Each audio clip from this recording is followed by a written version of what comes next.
Top 5 British aircraft of World War II. Tell me in the comments which one is your favourite, and would you like me to do more top 5s?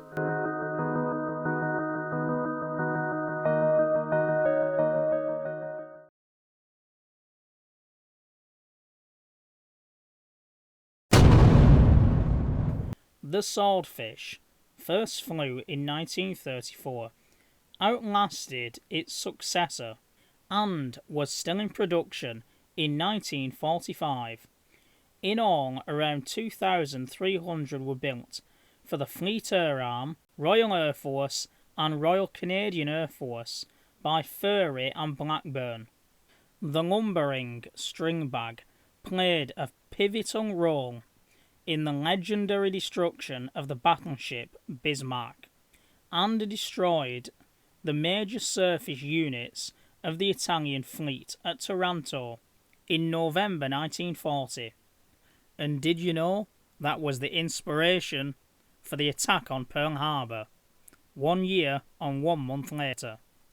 Fitted with air-to-surface vessel radar, ASV, the Swordfish protected convoys and hunted submarines from the smallest escort carriers. Built as a private venture and allowed to go ahead only because it used mainly non-strategic materials, i.e. balsa wood, in its construction. The Mosquito was one of the most versatile aircraft of the war. The bomber and reconnaissance versions used their speed rather than armament for self-protection, whilst the night fighter, fighter-bomber and anti-shipping models packed a heavy punch with machine guns, cannons and rockets. The Mosquito was built under license in Canada and Australia, nicknamed the Wooden Wonder / Jack of all trades, including agent dropping.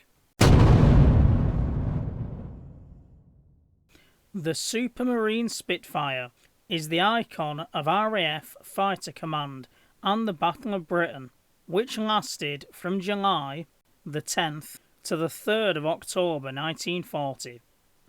19 squadrons flew Spitfires during this time, mostly Mark 1As, with 8 Browning machine guns, but also a small number of Mark 1Bs with a pair of 20mm 79-inch cannon. In August and September 1940, the RAF lost 147 Spitfires, but production of replacements was just able to keep pace with this rate of attrition. They were also built in the Mersey Tunnel. Designed by the legendary R.J. Mitchell, who never got to see his famous fighter in action. First flight 5th of March 1936 with Mutt Summers at the controls. Introduced 4th of August 1938. Retired 1961 with the Irish Air Corps. Produced for 10 years from 1938 to 1948. Number built 20,351. Around 50 are still flying today, and it also served with the Royal Canadian Air Force, Free French Air Force, United States Army Air Force, Soviet Red Air Force, and one was even tested by the Luftwaffe. Designed by the legendary Roy Chadwick, who also designed the Avro Vulcan.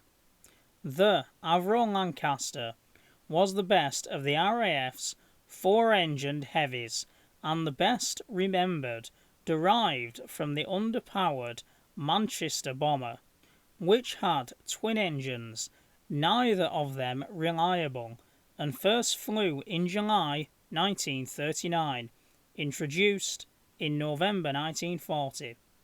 The Lancaster entered service in February 1942 and cost £45,000.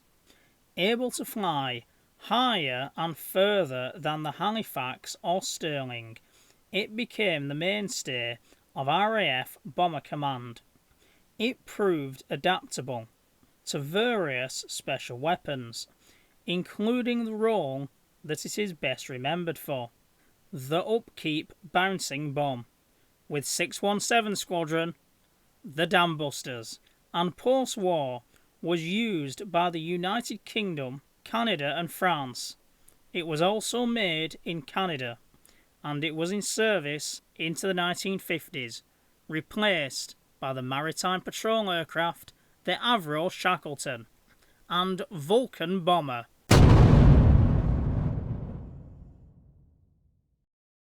The Orca Hurricane was less technologically sophisticated than the Spitfire, slower and less manoeuvrable, designed by Sir Sidney Cam, and first flown in 1935. It's my favourite fighter of World War II. But it was a more stable gun platform and more resistant to battle damage.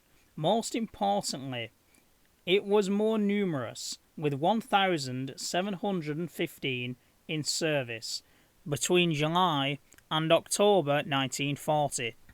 Hurricanes destroyed more Luftwaffe aircraft than all other defences combined, including anti-aircraft guns and barrage balloons, plus Blenheim night fighters.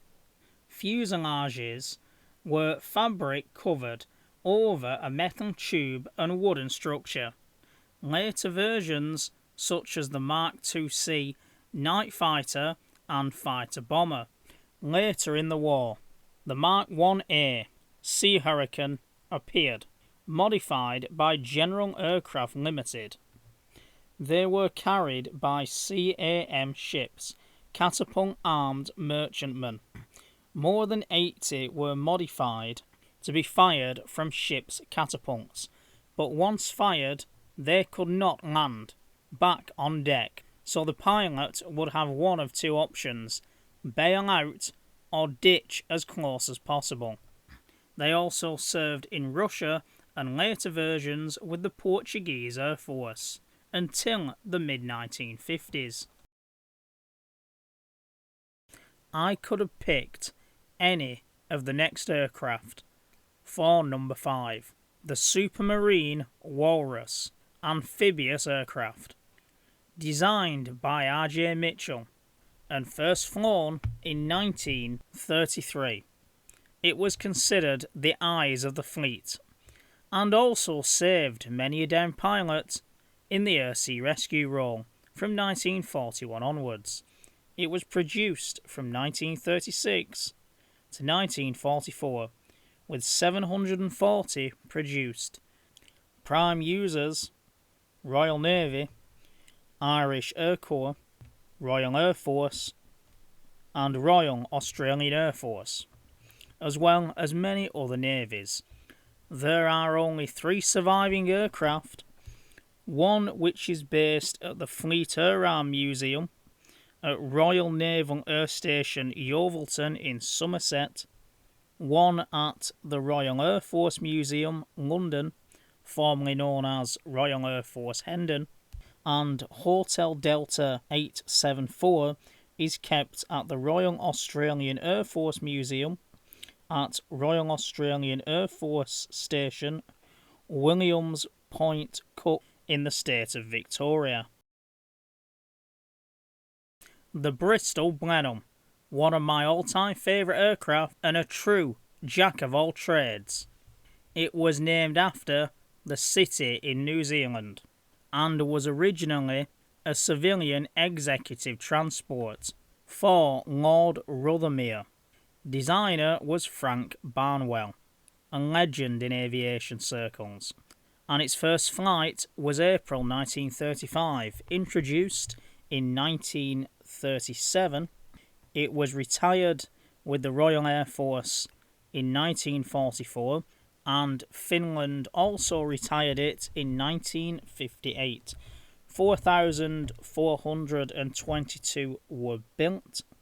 All versions that you see at museums are the Bolingbroke, which was made in Canada, and prime users of this amazing little aircraft were the Royal Air Force, Royal Canadian Air Force, Finnish Air Force, and Royal Yugoslavian Air Force.